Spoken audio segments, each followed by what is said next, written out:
जैसा कि आप सभी को ज्ञात है कि इसके पूर्व में हम लोगों ने विशेष रूप से अधिगम के सिद्धांत के या थॉर्नडाइक के अनुसार जो अधिगम थे उन सब के बारे में अवलोकन किया गया था।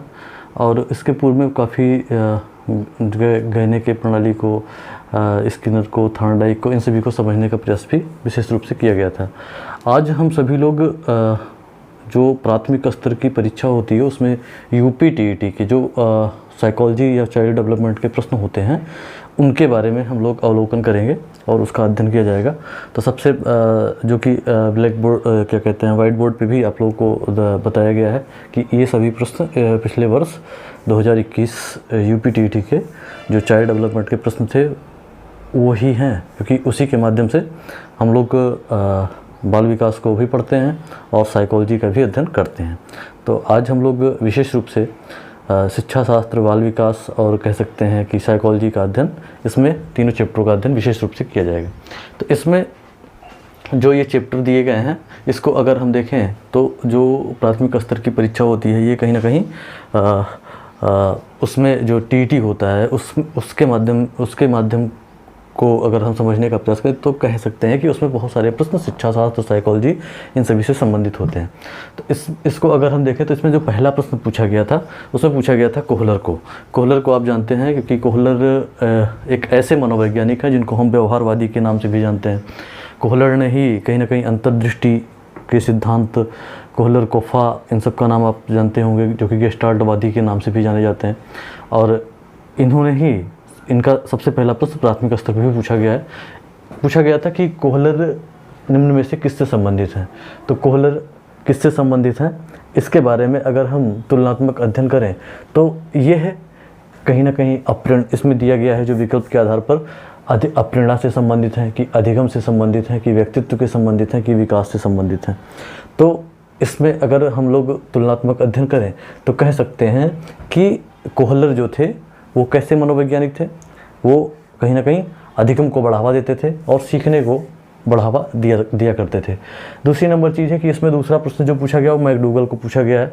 इसको मैकडूगल और कोहलर के बारे में हमने पूर्व वीडियोज़ में भी इसका स्पष्टीकरण किया है और कहीं ना कहीं मैकडूगल का तो एक पूरा चैप्टर ही बताया गया है, क्योंकि मैकडूगल की जो मूल प्रवृत्तियाँ थी उसमें मूल प्रवृत्तियों की संख्या कितनी थी इसके बारे में हम लोग जानते हैं। तो कह सकते हैं कि इसके मूल प्रवृत्तियाँ जो थी 14 मूल प्रवृत्तियाँ बताई गई हैं। मानसिक उद्दीलन का प्रतिमान किससे संबंधित होता है या किस शिक्षण हेतु संबंधित है। तो मानसिक उद्दीलन का प्रतिमान होता है वो हमारे समस्या समाधान से संबंधित होता है। अगला बताया गया है कि निम्नलिखित में से जो प्रयोग किया गया वो कुत्ता का एक विषय जो बना था वो किसने प्रयोग किया था। तो उसको आप जानते होंगे, ना तो स्किनर है, ना तो कोहलर हैं, ना तो इसमें कोहलर हैं, ना तो स्किनर है, ना थॉर्नडाइक हैं। ये सभी लोग नहीं हैं, बल्कि पावलोव ही इसके प्रमुख हैं। किसके? कुत्ते पे जो खोज की गई थी। अगली बात की जाए तो मौलिकता, नमनीयता तथा प्रवाह निम्न में से किसके घटक बताए जाते हैं। जो नमनीयता होती है या फिर कह सकते हैं उसमें जो मौलिकता होती है, जो प्रवाह होता है वो किससे संबंधित होता है। तो वो कहीं ना कहीं हमारी सृजनात्मकता से संबंधित होता है। उसके बाद में बताया गया है कि जो युयुत्ना है वो किससे संबंधित है। तो युयुत्ना हमारे किससे संबंधित होती है, वो हमारे मूल प्रवृत्तियों से संबंधित होती है। और बालकों के अगर सामाजिक विकास को प्रभावित करने वाले तत्व को पूछा जाए तो उसमें सामान्य परिवेशजन्य तत्व जो होते हैं वो ही हमारे सामाजिक विकास को प्रभावित करते हैं। ये इसके अंतर्गत बताया गया है। दूसरी नंबर बात, अगर अगले पॉइंट्स की बात करी जाए तो इसमें शारीरिक विकास का जो प्रमुख नियम है, शारीरिक विकास का नियम कौन सा बताया गया है। तो उसमें बता सकते हैं कि द्रुतगामी विकास का नियम ही शारीरिक विकास का प्रमुख नियम माना जाता है। और कौन सा विकास सिद्धांत नहीं है, अगर ये एक प्रश्न दिया गया था इसमें, तो कौन सा विकास का सिद्धांत नहीं है। इसमें बताया गया था कि अनुकूलित प्रत्यावर्तन का सिद्धांत, समान प्रतिमान सिद्धांत, परस्पर संबंध का सिद्धांत या निरंतर विकास का सिद्धांत। तो इसमें आप जानते होंगे कि विकास का सिद्धांत जो नहीं बताया गया है, अनुकूलित प्रत्यावर्तन का भी सिद्धांत होता है, समान प्रतिमान का सिद्धांत भी होता है, परस्पर संबंध का सिद्धांत नहीं होता है और निरंतर विकास का सिद्धांत भी होता ही है। तो इसमें अगर हम कहें तो कह सकते हैं कि निरंतर विकास का सिद्धांत है, परस्पर संबंध का सिद्धांत नहीं होता है। तो इसमें तीसरा वाला कह सकते हैं कि विकास का सिद्धांत नहीं है। अगले पॉइंट्स की बात करिए तो विकास के परिणाम स्वरूप जो नवीन विशेषताएं, अगला पॉइंट है 10वां क्वेश्चन, कि विकास के परिणाम स्वरूप जो नवीन विशेषताएं और योग्यताएं प्रकट होती हैं, ये कथन किसका है? तो विकास के स्वरूप जो हमारी जो स्वरूप होता है उसकी जो नवीन विशेषताएं होती हैं, या कह सकते हैं कि जो उसमें नवीन योग्यताएं प्रकट होती हैं बालक में, तो उसको हम क्या मानते हैं? उसको हम मानते हैं कि एक प्रकार से डेवलपमेंट से ही संबंधित होता है। लेकिन ये किसका डिवीजन है, किसने बताया है? तो इसको बताया है हर्लॉग ने। अगला पॉइंट बात करी जाए तो इसमें कह सकते हैं कि पूर्व अनुभव के आधार पर संवेदना को अर्थ प्रदान करना क्या कहलाता है? पूर्व अनुभव के आधार पर अगर बात करी जाए, पूर्व अनुभव के आधार पर जो संवेदनाएं होती हैं बालक में, उसको अर्थ प्रदान करना हम प्रत्यक्षीकरण कहते हैं। तो जैसे सोच सकते हैं कि जैसे हम लोग पूर्व में जो अनुभव जो कार्य किए हों उसके बारे में अनुभव करना, और फिर उसके बारे में अपनी संवेदनाओं में उसको लाना या प्रकटीकरण, उसका यथार्थ रूप प्रदर्शित कर देना ही क्या होता है? एक प्रकार से क्या माना जाता है कि एक प्रकार से प्रत्यक्षीकरण होता है। प्रत्यक्ष दिखाई पड़ना मतलब प्रत्यक्ष रूप से प्रस्तुत करना ही होता है। अगले पॉइंट की बात करी जाए तो सीखने में प्रयास और त्रुटि का सिद्धांत किसने प्रतिपादित किया था? सीखने में प्रयास और त्रुटि का सिद्धांत आप जानते होंगे कि थॉर्नडाइक ने प्रयोग किया था, और विल्ली पे ही प्रयोग था, आप जानते होंगे। ये भी चीज़ें हमने बताई हैं। औसत सामान्य, औसत मतलब सामान्य बुद्धि वाले बालक की बुद्धि लब्धि क्या होती है? 90 से 109 या 110 के बीच में ही इसको बताया जाता है। और औसत बुद्धि जो बुद्धि होती है, बुद्धि आप जानते होंगे, बुद्धि का प्रयोग वीने टर्मन स्टर्न के द्वारा इसकी प्रस्तुतिकरण को आगे बढ़ाया गया था। और कहीं ना कहीं यह जो बुद्धि है, इस बुद्धि के आधार पर ही हम बुद्धि की अनेक परिभाषाओं को भी परिभाषित करते हैं। इसमें जैसे आपने देखा होगा कि वुडवर्थ ने बताया था कि बुद्धि कार्य करने की प्रकार की विधि होती है, और अलग अलग राइटरों ने अलग अलग प्रकार से इसको परिभाषित भी किया है। आमूर्त चिंतन की योग्यता है टर्मन के शब्दों में, ठीक है ना। तो ऐसे ऐसे बहुत सारी परिभाषाएं हैं जो कि बुद्धि को परिभाषित करती हैं।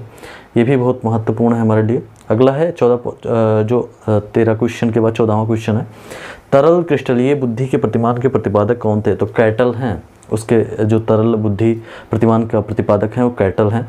अगले पॉइंट की बात की जाए तो क्रिया प्रसूत अधिगम सिद्धांत का प्रतिपादन किसने बताया था? क्रिया प्रसूत, आप इसको हम लोग ऑपरेंट कंडीशनल थ्योरी भी कहते हैं, लर्निंग भी कहते हैं, ऑपरेंट कंडीशनल लर्निंग भी कहते हैं। तो इसको हम लोग कह सकते हैं कि स्किनर ने इन्होंने बताया था। स्किनर ने सबसे बड़ी चीज़ है कि इसका जो प्रयोग किया था वो किस पे किया था? वो चूहे पे किया था, ये भी ध्यान रखेंगे। ब्लूप्रिंट का महत्वपूर्ण घटक कौन सा होता है? ब्लूप्रिंट के बारे में अगर तुलना की जाए, ब्लूप्रिंट का महत्वपूर्ण घटक जो होता है वो परीक्षण निर्माण होता है।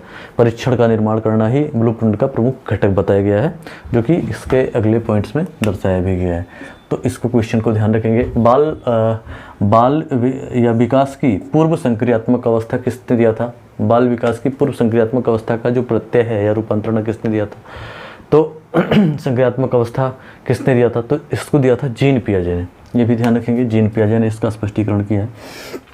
एमपीपीआई का उपयोग किसके मापन किया जाता है? तो व्यक्तित्व के मापन हेतु किया जाता है, ये भी ध्यान रखेंगे। अधिगम हेतु निम्न में से क्या सर्वाधिक आवश्यक है? तो अभिप्रेरणा, अधिगम के लिए अभिप्रेरणा विशेष रूप से आवश्यक होती है।